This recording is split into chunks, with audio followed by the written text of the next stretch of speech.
Hey everyone, welcome to another week of O Ship. We have yet another incredible guest on. And this one is a new friend, uh, a member of Chameleon Collective, but also someone just an incredible pedigree and background as a CMO and as a leader. And this week we're going to talk about a really fun subject that I find inspiring, and I hope all of you will find inspiring, which is about making tough leadership decisions in business. So the guest that we have on today, I think, is someone whose opinion you're going to really value in that.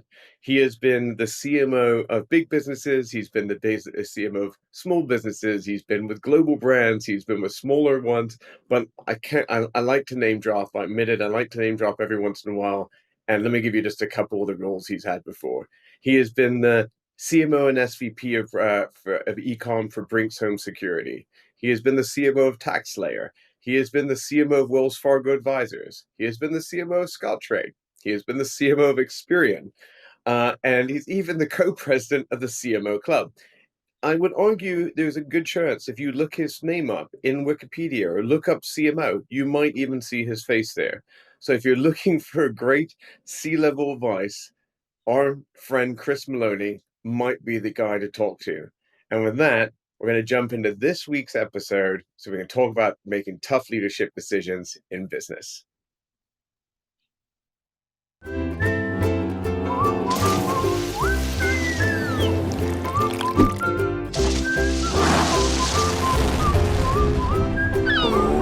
shit. So, back, Chris, welcome to O Shift. I'm glad you're here. Well, thanks, Freddie. Glad to be here. Love the show. Very excited to now be on it, and glad to be a part of it. So thank you. Chris, obviously, I know you saw the warm up, and I name dropped quite a few of the big companies you've done. I know you've also spent your fair share of time on the agency side as well. So I think you're kind of a dual threat, and you have a lot of have a lot of different point of views. What I'd love to do is I want you to tell our audience a little bit more about yourself briefly, and then we're going to do a new thing on those shit we've never done before. We're going to have an icebreaker round. We're going to get into some weird stuff right off the bat, and then we're going to jump into this subject. So, Chris, tell our audience a little bit more about your background beyond all the big titles I name dropped. Yeah, of course. So I've always been in marketing. I'm one of those people who actually got into marketing. Back in high school, my parents got me the first Mac, literally the first Macintosh. And so I started designing and playing around with it and wound up becoming, editor of the high school newspaper and then editor of my college newspaper, and was always into design and marketing. I actually did start out in more journalism, in a marketing capacity, helping design newspapers, but I've always been in marketing. And it's all because of the Mac. The Mac was like what got me into design and graphics. But I migrated over to database marketing and then did almost 10 years in customer loyalty and CRM, and really got to know how important it is to manage your existing customer database. That was a big part of my life, and understanding how your customers are so important to keep them and retain them and get them to tell others about you.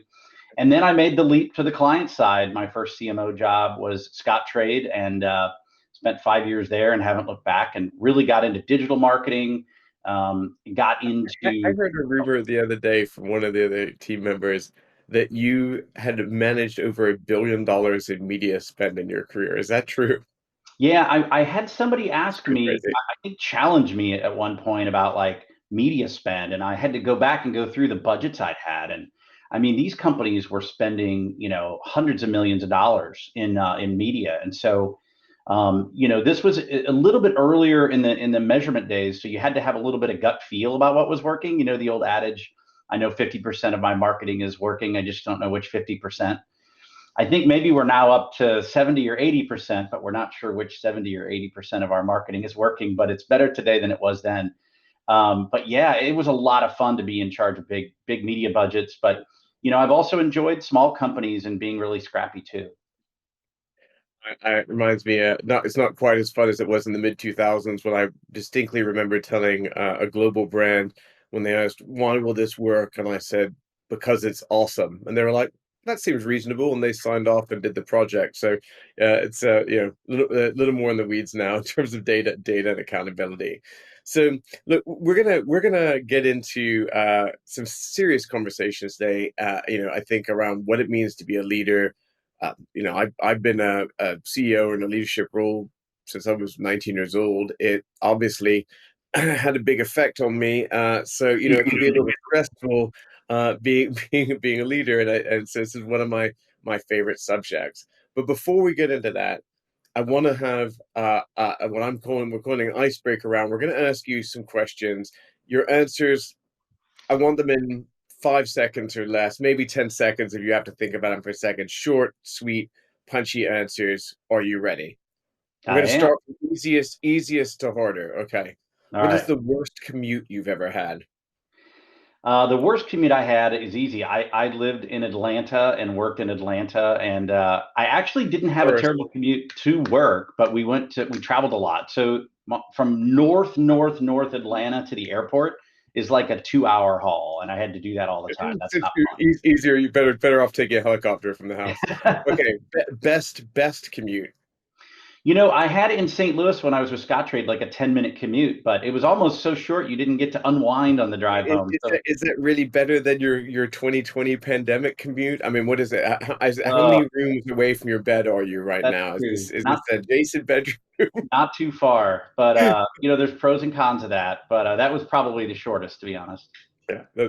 Okay. Google work a G Suite now workspace or Microsoft Office. Yeah. Which one? Yes, Oh, you're I'm taking both. sorry. Repeat the question. Okay. Are you a Google guy or a Microsoft guy? I'm in both every day because of the work I do, but I'm leaning toward Google for sure. Zoom or Meet? Zoom. I feel you on that one. Toughest place you've ever had to work? I worked for a really big bank at one time, and I remember it took a year to get approval to launch a Facebook page, and that's just not good for the marketing vibe when it takes a Not year to good. launch a Facebook page. Getting more specific now. Toughest leadership role you've ever had? I was CEO of a marketing technology Yeah. company 5 or 6 years ago, and that was really tough. I think the toughest moment was probably having to cut the marketing budget as CEO. That was a really bad day for me. You're hurting your special place in your heart. Okay, I know that no leadership role is easy, but of all the roles you've had, what's the easiest leadership role you've had, the least stressful? At the same time, working for the big bank was very slow, so it just wasn't a high You pressure get the situation. year to launch your Facebook Yeah, page. You see. the expectations were low on speed, but Yes. it was frustrating at the same time. Um, what's the most fun leadership role you've ever had? The most fun leadership role, I worked for a marketing services company called Merits for 5 or 6 years, and everybody there just worked hard and had a lot of fun and got to know each other. And I still have tons of friends from that company, like maybe 20 people I stay in touch with. So I think it's cool when you work somewhere and you leave and you still keep tons of friends from that company. That was cool. That's cool. And I'm going to put you on the spot on this one. I know that no one ever would ever want to declare a favorite child because you get in a lot of trouble. But can you declare a favorite boss? Back in that marketing services company, I had a boss. I'll say his name was Mark, and he really mentored me. He took me under his wing and taught me a ton of stuff. And so he definitely was one who invested in me, and I'll always remember the support he gave me in developing me into being a leader. Really. Okay, that's it'd be interesting to see how that impacts in some of the conversations we're about to have. And last final one, who's your most hated boss? No, I'm just kidding. You don't have to tell us that, Chris. I'm not Okay. going to put you on the spot. We don't Just have the time for kidding. that one. Too mean, too mean. So let's get into the kind of real meat of today's conversation. Um, as I said earlier, being a leader and being a boss is really hard.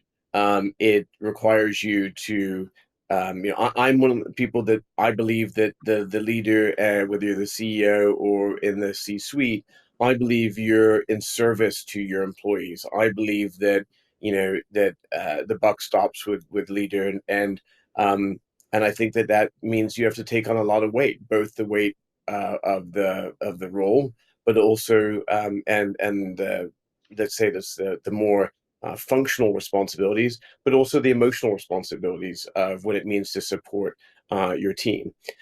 So, you know, as we get into this with you, I'd love to just kind of understand what that's been that kind of experience has been like for you. And so, I guess the first question I'd ask is, getting right down the opposite end of the spectrum of our icebreaker round. Have you ever been kind of close to the edge of failing as a leader, or really struggling in some specific challenge as a leader, and how did you recover from that? As a CMO, I think I've had a couple of roles where you're brought in as a change agent, and they're waiting for this marketing change agent to come in and change everything and stir it up quite a bit. The one that stands out, I think, as the biggest challenge, and the one where I had some days where I said, I don't know how we're going to pull this off. I went to work for one of the biggest credit bureaus, and they at that time had a huge business that was direct to consumer, and that was the biggest part of the business was credit reports and credit scores for consumers. And literally, Freddie, my first week in, we have a boardroom meeting, a big meeting, and their biggest product, which generates hundreds and hundreds of millions of dollars, they made a decision that they wanted to switch all the customers to a different product line. This was in an era where we were moving from credit reports being the focus to credit scores being the focus. And so we were shifting the entire product line. And I also owned the product team, and we had to literally build a new marketing and a new product in a matter of weeks. And I just didn't think it was possible to shift it. So that was a super stressful one. But the fun part about it was our strategy at the time. So this was freecreditreport.com.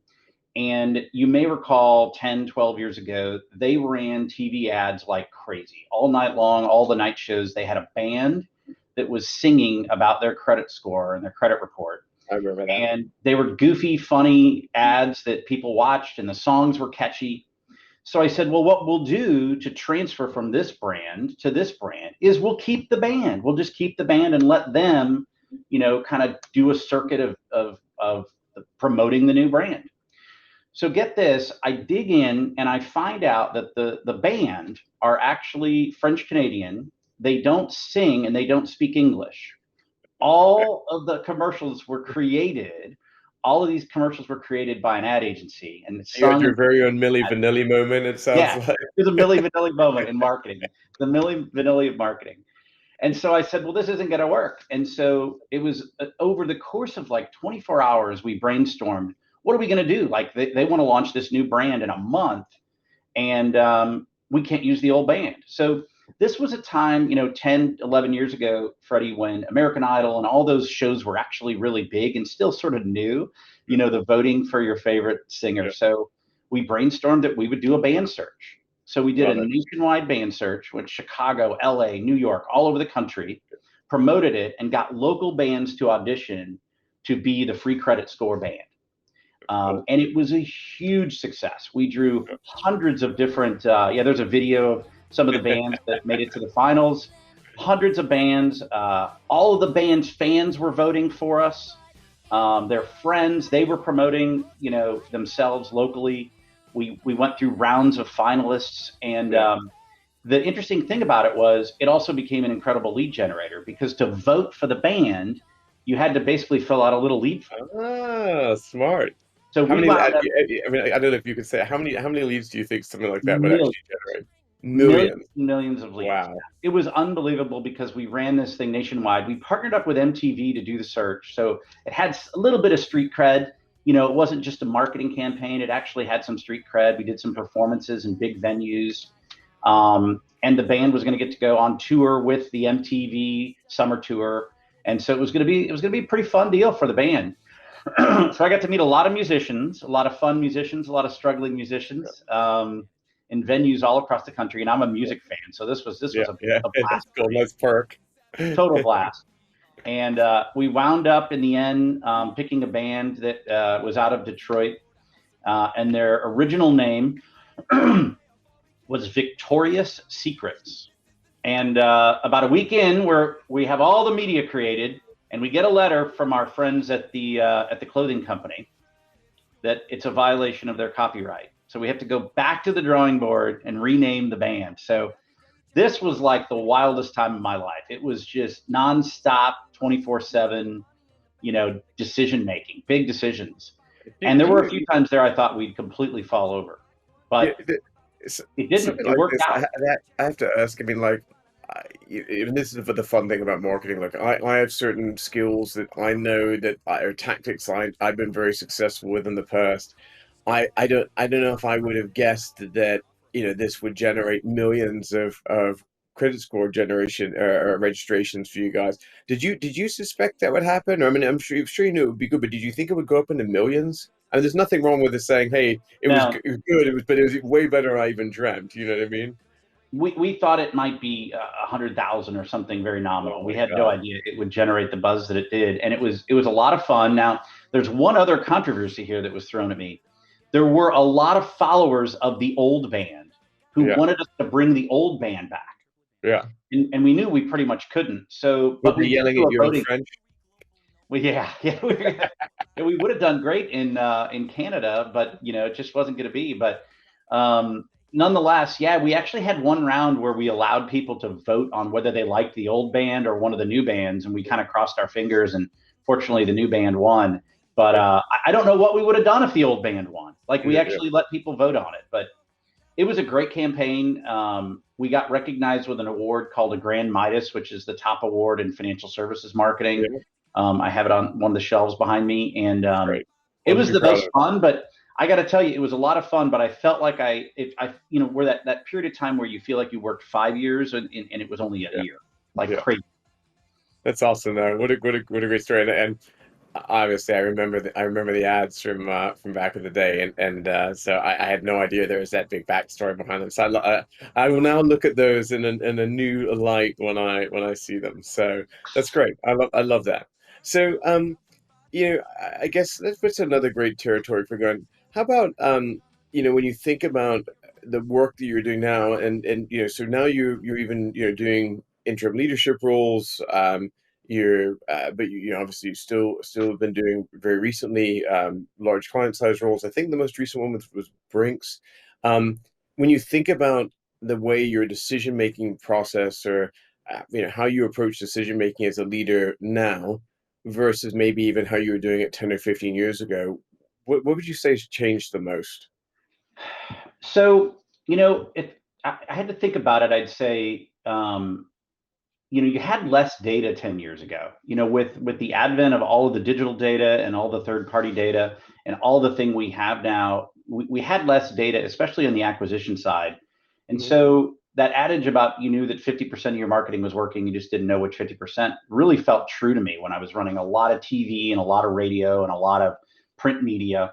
You were just kind of hoping it all came together, that it was building energy in the funnel. And I did both B2B and B2C. This isn't exclusive to B2C. The challenge I would say now is we have so much more data, and so you feel like maybe you get a flood of data, and now you've got to make a decision and get people aligned around what the data means. So the biggest difference I'd say is that we have a lot more data now, and you've got to leverage that data to get alignment. But two Mm, people can look at the same report and see a very different result. So you still have to trust your gut, Freddie. I think there's still a lot of gut. It hasn't all moved to science. mm, And Malcolm Gladwell, I think it's in the book Blink, writes about, if you've had 10,000 hours of experience doing something, your gut has this incredible intuitive, mm. ability to make decisions because you've experienced things that you can't even explain. And so I do think there's still an opportunity to trust the gut, even though we have more data than ever. And so when, beyond marketing decisions, when you start thinking of team leadership, solving political challenges even inside an organization, or how to navigate and get things done and just make things happen within a company. What about those kind of decisions? Is that I mean, I'm guessing the gut still plays into it, but has that evolved for you as you've progressed? Yeah, I think the one thing I've learned, and I've had some mentors really, walk me through this, is building relationships with other key departments. As a marketer, you typically are having, a lot of budget need. So you really need to partner closely with the CFO and make sure the CFO understands what you're doing. When you're doing B2B marketing, you need to be really close to sales and understand how do they feel about the leads you're generating, and have that honest conversation. I'd say probably I've just gotten more honest over the years in terms of building relationships and, sharing what happens in the marketing world. Maybe we were a little bit more siloed back in the day, and I think now marketing is such a big part of an organization. In most companies that I'm in, like, marketing is part of a little bit of everything, and so building bridges with people is key, and getting peers aligned with what you're trying to accomplish. That's how you make decisions, because a lot of times you're not making a decision as a sole person. Like, you have to get three or four other leaders on board if you're making a big Mm. decision. What would you say is the toughest decision you've ever had to make as a leader in the professional environment? Maybe not personal life choices, but toughest decision Yeah. you've ever had to make in a suite level role. Well, I kind of joked earlier when I was CEO and 6 months in had to scale back the marketing budget. That was more emotionally tough than it was actually tough, because it was just where we were as an organization. We needed to scale back spend. But I think it's also hard when you make a decision to change companies, when you're in a good role and you make a decision to change companies. So when I was in Southern California with Experian, and it was, a beautiful place to be, great weather, and had some family reasons, and had an opportunity back in St. Louis, and I moved back for family reasons, and Mhm, had to kind of put my career a little bit behind, and move for that reason. And that's tough. Balancing your personal life and your work life is always a tough decision. That one I remember being pretty tough. mhm. I can really identify with that. I find that I can handle work stress really well, but I call it affairs of the heart. Anytime anything becomes kind of an affair of the heart, I find it way harder to solve as a leader. I think maybe with business stuff, it's easily to apply rationality to it, and so you can go, look, I've waited. I may not like either outcome, but I understand why I'm choosing one or the other. But I think when it starts getting to emotional things, then those reasons aren't quite so easy to balance out, and they can really nag at me. Do you ever kind of deal with the same thing, or is that kind of summarized? I do know. I think that's true. When you have a lot of emotion involved in a decision, it makes it especially hard. And I've worked in some cultures, Freddie, where the culture was very emotional. So it was part of the work. The work day was super duper emotional, and that makes it just extra hard. Like, if we're going to agree on making decisions as an organization, let's have a framework that has business and logic and, financial sense, and let's be driven by that, and maybe what's right for the customer, what's right for the employees, being that North Star. But don't get so emotional that you wind up, getting into a dispute with a coworker or colleague. That's just tough. No, never a good look. So you, Mhm. you mentioned something earlier I want to go back to, and you were talking about how you had this role, and basically a weekend you were asked to make some really, really big decisions. In your opinion, how long should a leader be in a role before their boss asks them to make a big decision like that? Like, is a week fair? Obviously life isn't fair. Sometimes you just got to do what you got to do. But in an ideal world, what do you think is a reasonable time frame that a leader should be kind of asked to assume the mantle? Could be day one at the end of the day Yeah. if that's the world. But I'd be love to get your take. Yeah, a lot of roles, especially a CMO or a head of strategy or a head of product role, like, you are asked to make decisions quickly. You're a change agent. And I do think there'll be decisions you make in your first few weeks that are important. But the decision that I was asked to make in week one about changing a hundreds of millions of dollars of revenue brand No over, pressure. that may have been too much. That's too Sure. much in week one. I think I didn't know the business well enough to make some of those decisions. Mhm. Conversely, when I worked for a really big bank, I had a leader say to me, just listen for 4 to 6 months before you really need to speak up. Learn the business first. Mhm. And that's not good either. Like, that feels like you're being held back. You want to be able to speak up. But I would say, in that first 90 days, you get to know the business. In toward the end of that 90 days, you should feel comfortable with the ability to make a big decision, but not in your first week. Your first week is just too Yeah. chaotic. I was in a spot once where I can't say the the name obviously in this case, but um I was there 8 and 9. I mean, basically week one, I was basically told I needed to evaluate a significant number of people who could probably lose their jobs based on my decision, and then basically had to make that decision in the second week. Um, I understood the position that the company was in. I understand that there was probably no one better suited to make that decision. But I still felt it was just horribly unfair to those people. But there was nothing I could do about it. But it's I guess you're just trying to give people a fair shake, and those are the kind of things I always feel that is uncomfortable for leaders. Have you ever had any other situations where as a leader, you've been made to feel kind of uncomfortable by putting a big decision on your shoulders? One of the ones, and I definitely agree with you, people decisions are always exceedingly difficult, and you're impacting, people in their lives, and those put a lot Livelihood, kids, families. I mean, yeah, it's yeah, everything. And it yeah. sticks with you. And I think you have to have a really solid, principled framework of how you're going to make those decisions and feel good about you did the best you could with the situation you were handed. But the one that I've run into, and I've run into this more than once, so it really sticks out at me is, an executive or a leader will come to you and say, "We think we should completely redesign the website." Mhm, And whether you're in B2B marketing or B2C marketing, you're dependent a lot of times on the website for leads, and it's where your customers come potentially. mhm. And it's not a small task, and they always underestimate it. Hey, marketing department, can you redesign the website? Like, that makes me cringe, because you know that it's going to take longer and be a bigger project and be a bigger, longer, more arduous task than what they realize. So the key there is saying, are we going to get, or is the juice worth the squeeze? Like, are we going to get more leads or more customers? And what does that look like if we build, revamp and overhaul the website? But that's a tough one, because I'll tell you, Freddie, when the CEO comes and says, "I think you should evaluate whether we should redo the website," they're telling you to redo the website. They're Yeah, not fair enough. asking you to Yeah, evaluate. that's funny. We just talked about kind of big decisions that people put on your lap, but you arguably made a big personal decision yourself in the last 12 months, and started doing interim CMO work. And obviously some people working on together. Um, I'd love to get your take on, what it's been like to kind of, let's say, take a less traditional career path through interim leadership roles. Yeah.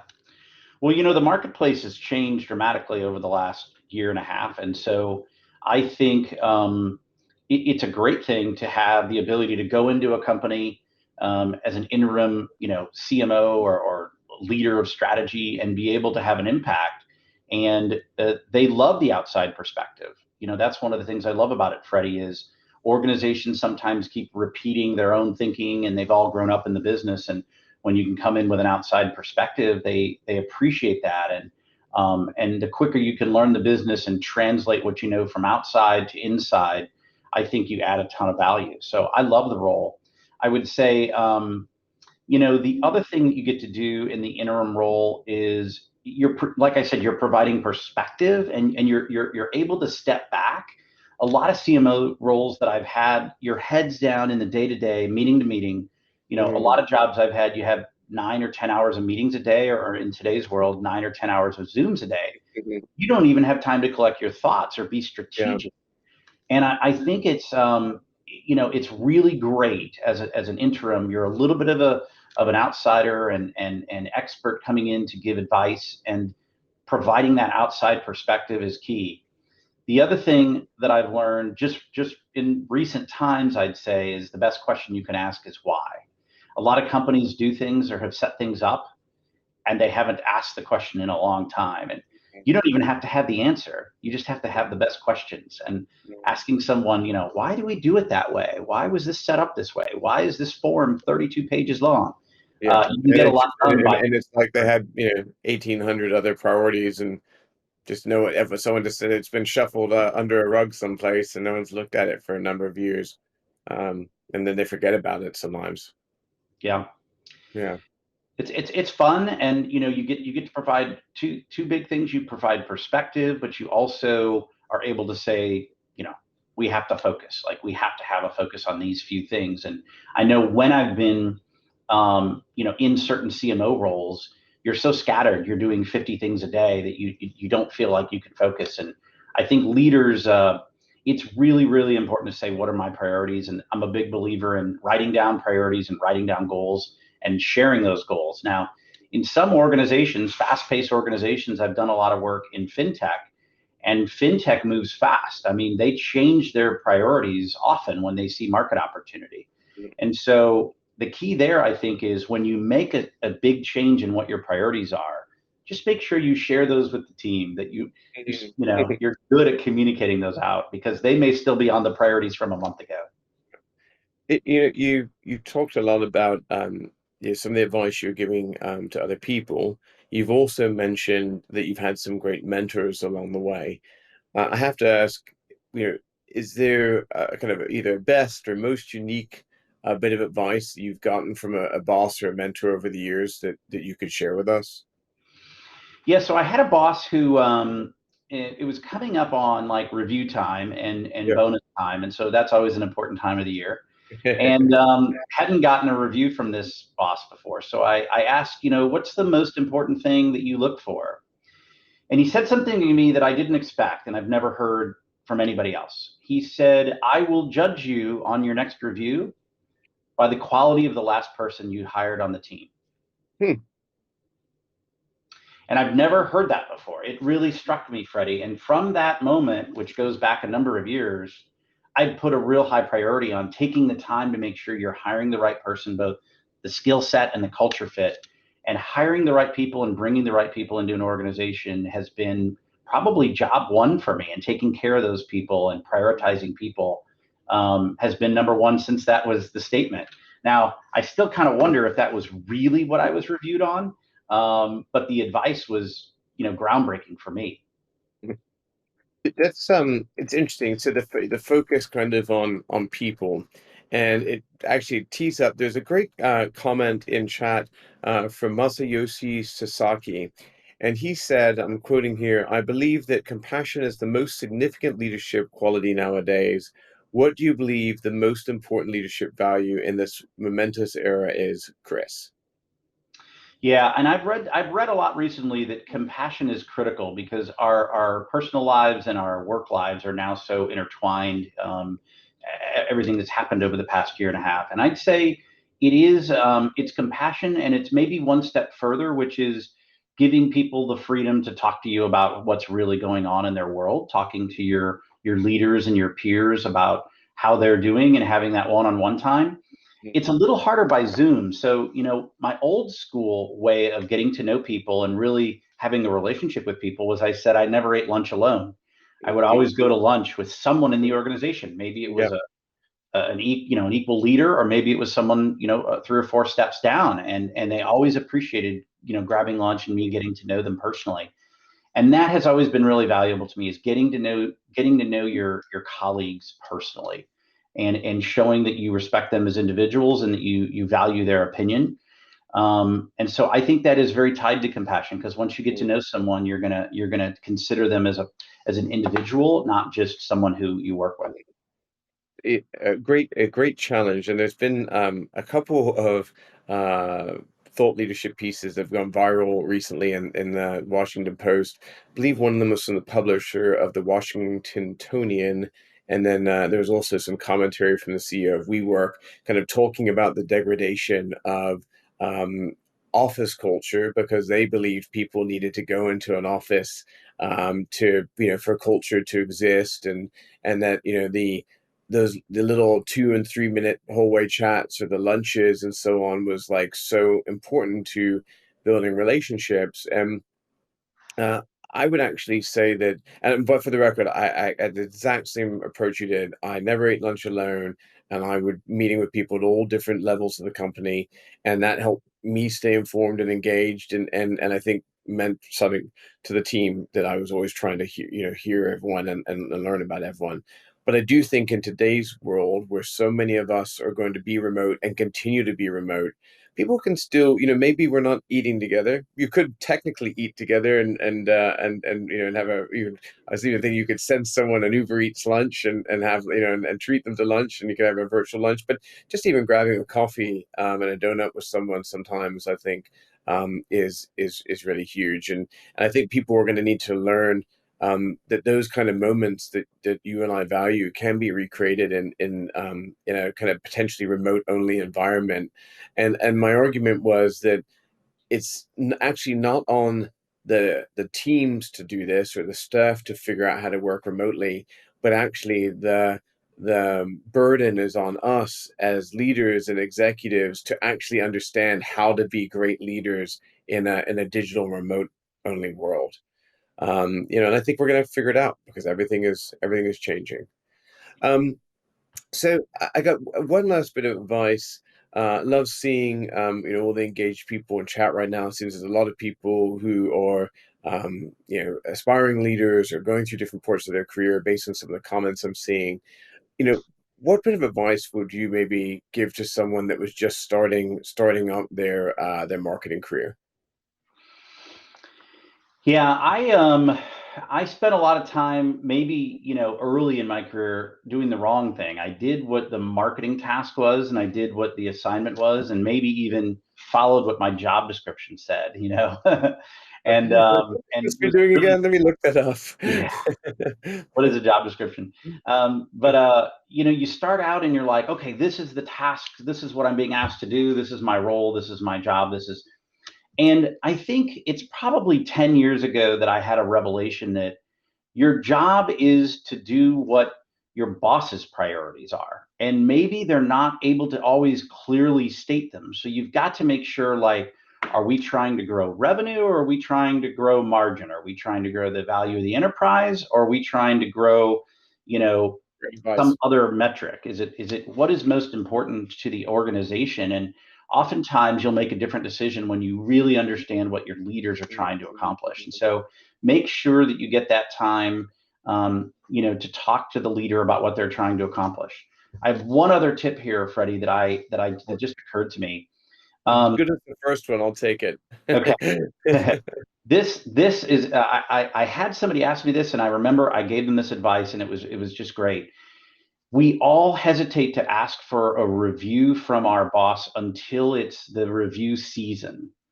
And I one time in the middle, in between reviews, said, I'd like to have a session with you to get some feedback on how I'm doing, and asked for a review totally off season, unrelated to the business. And it was a revelation, because you have an honest conversation with that person of where they see you're really doing well, where they'd like you to spend more time, where you may not be doing what they want. And you redirect, and it got me redirected. Even though I thought I was perfectly aligned, I realized I needed to go another 20% this direction.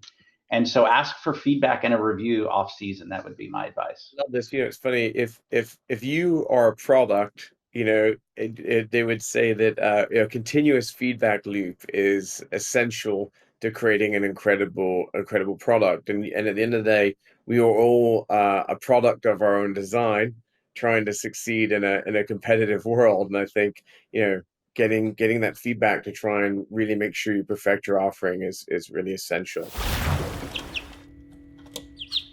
Hey, I'm Freddie Laker. I'm the host of Oh Ship. Why am I showing you this adorable puppy and these incredibly cute ducklings that were born yesterday?